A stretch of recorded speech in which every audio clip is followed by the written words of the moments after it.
It can be pray down heaven and you can still be in a state of depression. You know what I mean? So it's like all of that is great. It's great to be anointed. All of us have giftings and callings. All of us, have different anointings by God's grace, but it's like it doesn't exempt you from actually having real life emotions.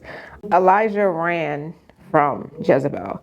And why did he run from Jezebel? Right? Because he had just did an amazing thing, right, on the Mount Carmel, in which he defeated the 450 prophets. God was able to be glorified in that, and God was able to show himself to be powerful, to be strong, and that he was the true and living God by, using Elijah. And it's amazing to me that after such a great defeat and it's such a great and glorious thing, that depression and suicide would be like your result of that, or just like a drainage of feeling that you wanted to die after having something so great and powerful and successful, and to see the hand of God to be using you in such a way to your immediate thing after that would like to feel a state of depression and wanting to die.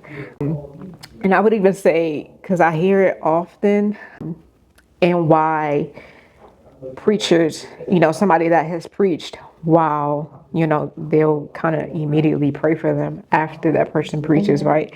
Because I hear often that, it's a real thing in which, like, you giving out your anointing, you've given out your gift, you've done what, God has had for you to do in that day and in that service or whatever.